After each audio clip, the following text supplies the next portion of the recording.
Hi, parents. It's been a great week at Hickory Grove this week and wonderful.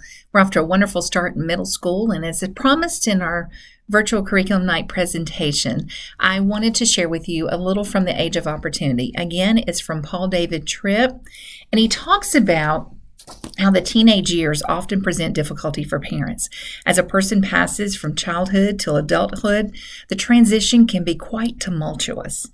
And so there's so many negative comments that are made out in society about this stage of life. And as a parent, it makes you almost dread those years, and it creates a lot of fear in your heart about those years. But we really ought to be shocked and saddened by the cultural cynicism that takes place about those years.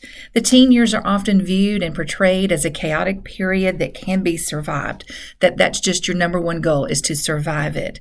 But that view is incredibly unbiblical. Instead of trying to control behavior during this period of time, God gives us unique opportunities. He gives us the opportunity for a child's heart to really be exposed. You don't have to fear this stage of life. Parenting teens can really be an exciting time if you realize how many opportunities that you have ahead in the next 5 to 6 to 10 years, the way we've extended teenage years into adulthood now, the age of 21. But you have some wonderful opportunities for guided decision making that are ahead of you. And so it's all about shifting your perspective about the opportunities that God's handing you for the future. The question is, are we ready to make the most of those opportunities as parents? And the answer is, only as God enables us. Because in God's love for teens, He fights for their hearts. And He does that by exposing the teen's heart to us as parents so that He can use us to turn their hearts back toward Him.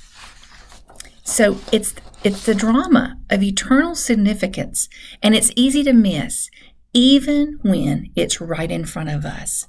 Now, opportunities to pour into your teen and to have some great conversation, I'll be honest with you, they take place in the most mundane little moments of life, and often in the most boring, familiar locations of our daily lives. The car, for example.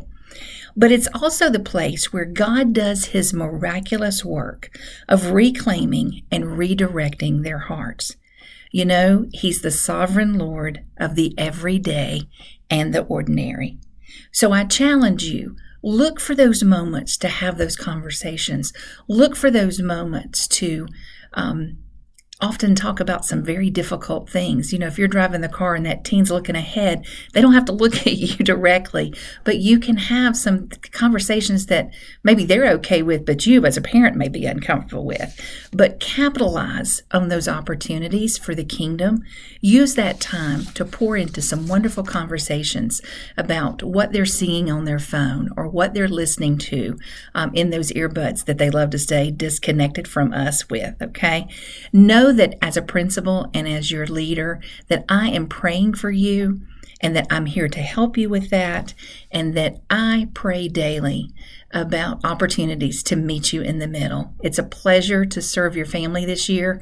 Pray for me and I'll pray for you. You guys have a good weekend.